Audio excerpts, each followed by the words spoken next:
शेतकऱ्यांनी आपला हिस्सा भरल्याशिवाय सरकारकडून निधी मिळणार नाही. 31 मार्च 2027 पर्यंत कर्जफेडीची मुदत. सहकार मंत्री बाबासाहेब पाटील यांचे स्पष्ट संकेत. तर विषयुक्त अन्न नको, विषयमुक्तच अन्न हवं.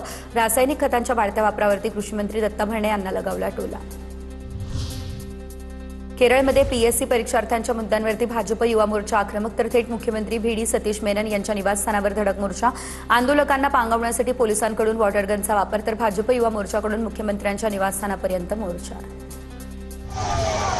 विलगीकरणाला सुनेत्रा पवार आणि पार्थ पवारांचा विरोध. सुनेत्रा पवार आणि पार्थ पवारांची समजूत काढली जाणार अशी सूत्रांची माहिती.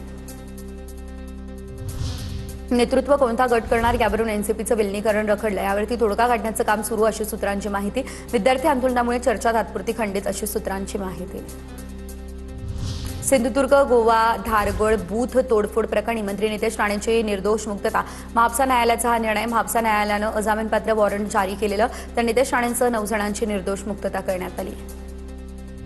धाराशिवमधल्या केंद्रीय विद्यालयावरून भाजप आणि शिंदे सेनेमध्ये रस्तिकेच. आमदार राणा जगजितसिंह पाटील आणि खासदार ओमराजे निंबाळकर यांच्या कार्यकर्त्यांची पाहणी. पथकाबरोबर स्वतंत्र चर्चा प्रकल्पासाठी हा पाठपुरावा आम्हीच केल्याचाही दावा. पुढील 10 वर्ष महाराष्ट्राला फडणवीसांची गरज. तर माजी आमदार प्रशांत परिचारक यांचं हे वक्तव्य. फडणवीसांनी 80,000 कोटींची कर्जमाफी केल्याचं म्हणत पंढरपूर कॉरिडॉरला जनतेचा पाठिंबा. परिचारकाचं हे वक्तव्य. पांडुरंगाच्या चरणी त्यांना प्रार्थना करतो की भाऊ, आज तुम्हाला दिल्लीला पाठवायची सगळ्याची चढाओढ लागली आहे, पण पुढची 10 वर्ष भाऊ महाराष्ट्रामध्ये तुमची गरज आहे. योग्य वेळी योग्य गोष्टी होतात, त्या थांबत नाही. प्रशांत परिचारक यांचा सन्मान झालेला पाहायला मिळेल. तर माजी आमदार प्रशांत परिचारक यांच्या आमदारकीबाबत फडणवीसांचं हे मोठं विधान. योग्य वेळी योग्य गोष्टी होतच असतात, त्या थांबत नाहीत, त्या बरोबर होतील. जे आमचे प्रशांत मालक आहेत त्यांचाही सन्मान हा झालेला आपल्याला पाहायला मिळेल. हा विश्वास आपल्याला या निमित्ताने देतो.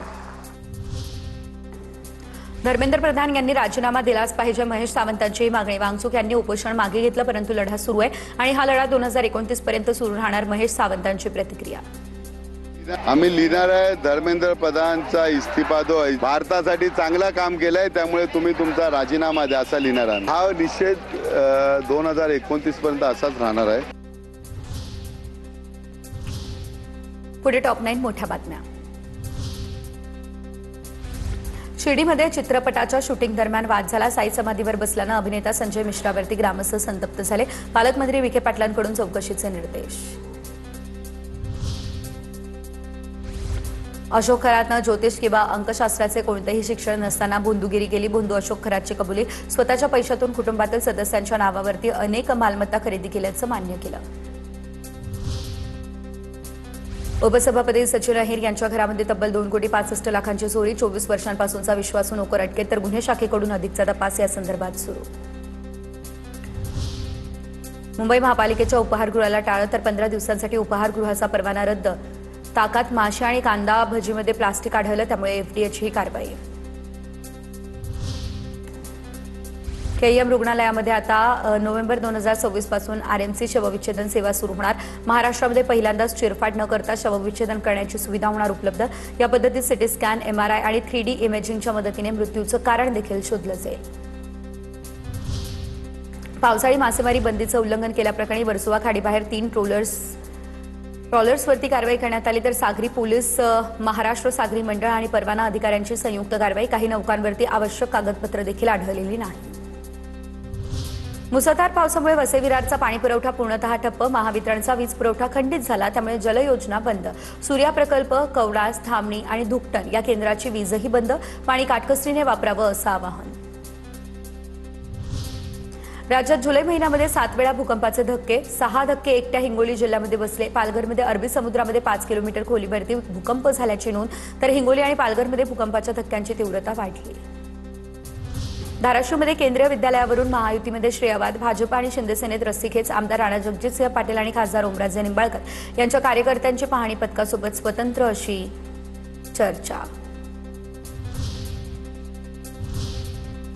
पुढे बघूयात बातम्या वारी संदर्भातल्या.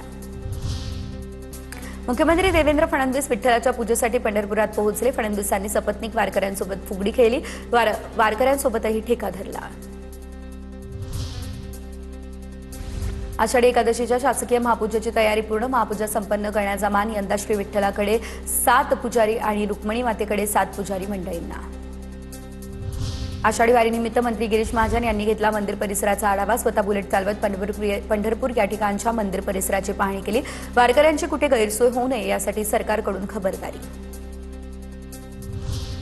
आषाढी एकादशीच्या निमित्तानं श्री संत गजानन महाराज मंदिरामध्ये भाविकांसाठी विशेष धार्मिक कार्यक्रमांचं आयोजन. मंदिर रात्रभर खुलं राहणार.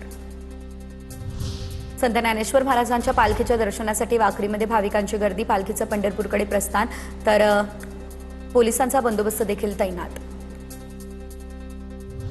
पंढरपूरमध्ये आषाढी वारीमध्ये यंदा वारकऱ्यांच्या आरोग्य सुरक्षेला सर्वोच्च प्राधान्य. वारीच्या इतिहासात प्रथमच गंभीर रुग्णांसाठी एअर अँब्युलन्सची सुविधा.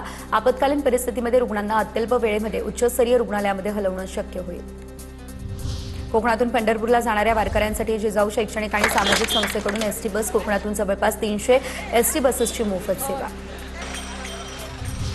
डोंबिवलीमधल्या अथर्व प्रीस्कूलमध्ये लहानगे पारंपरिक पोशाख परिधान करत वारीमध्ये सहभागी. टाळ मृदुंगाच्या गजरात आणि ज्ञानोबा तुकारामच्या जयघोषात पालखी मिरवणूक. परळीमधल्या संस्कार विद्यालयाच्या वतीने चिमुकल्यांची दिंडी काढण्यात आली. भव्य पद्धतीने परंपरा, संस्कृती आणि वारकरी संप्रदायाचे संस्कार बालमनावर रुजावेत या उद्देशानं या दिंडीचं आयोजन करण्यात आलं.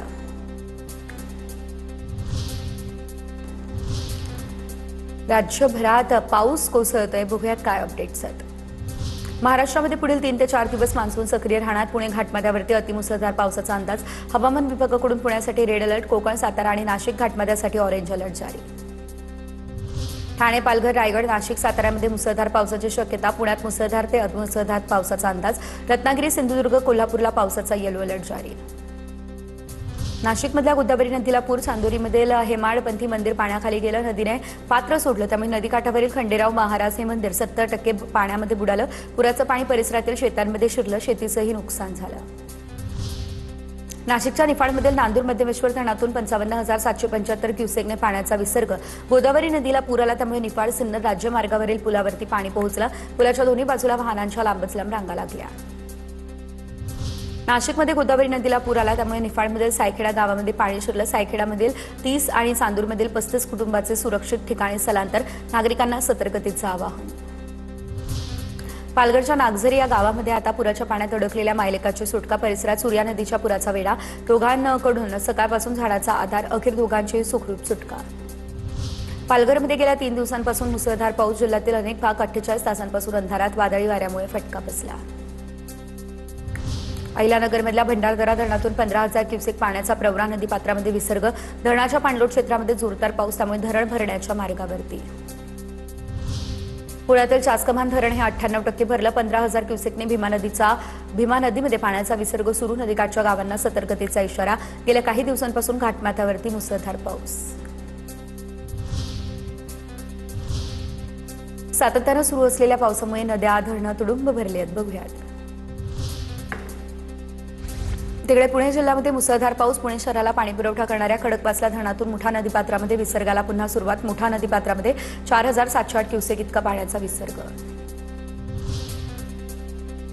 छत्रपती संभाजीनगर या ठिकाणी जायकवाडी धरणाच्या पाणी पातळीत वाढ झाली. धरणात 51,443 क्युसेकने पाण्याची आवक.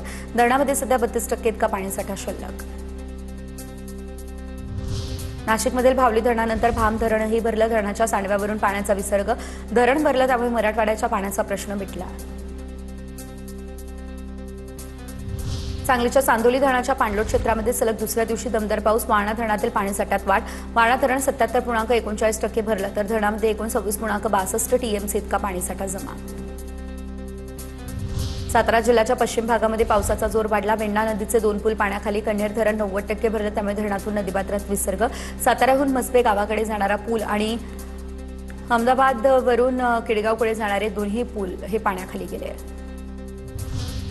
कोल्हापूर शहरासह धरण क्षेत्रामध्ये पावसाचा जोर कमी झालाय. पंचगंगा नदीची पाणी पातळी कमी झालेली आहे, मात्र जिल्ह्यातील 28 बंधारे अजून पाण्याखाली आहे. राधानगरी धरण 87%, तर काळवाडी धरण 48% भरलंय.